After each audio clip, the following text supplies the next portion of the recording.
Deuxième erreur, qui est la continuité de celle-ci, c'est une phrase que je vais entendre en coaching régulièrement, c'est quand vous allez me dire « Mais Alex, c'est lui qui me l'a dit ». Donc en gros, c'est lui qui m'a dit « Je t'aime » en premier, c'est lui qui m'a dit qu'il était fou amoureux, c'est lui qui m'a dit qu'il voulait qu'on se voit ce week-end. Lui, il va dire beaucoup de choses, mais c'est aussi parfois des tests inconscients. Ça veut dire qu'on a des hommes qui peuvent vous dire plein de paroles, qui peuvent vous faire des belles promesses, mais c'est aussi pour voir comment vous allez réagir. Et donc là, on prend souvent l'expression que je trouve un petit peu débile, mais qui est réelle, c'est que si tu vois quelqu'un qui saute d'un immeuble, est-ce que toi aussi tu vas sauter d'un immeuble? La réponse est non. Eh bien, c'est pareil en amour. C'est pas parce que monsieur a dit des choses que vous devez toujours accepter.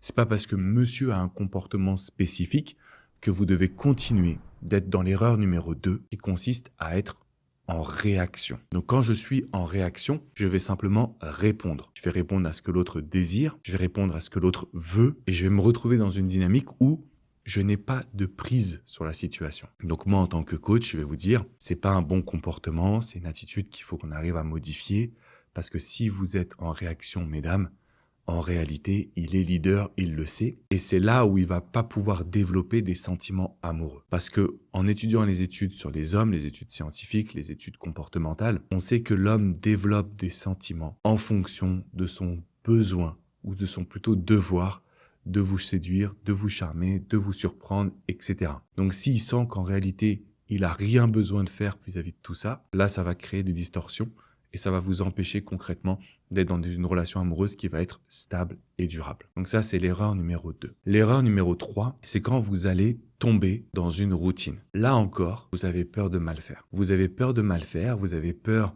finalement de prendre votre place dans la relation, y compris dans l'intimité. Donc au final, parce que vous avez peur de mal faire, bah, vous êtes dans une routine. On ne prend pas de risques, on dit amen à tout.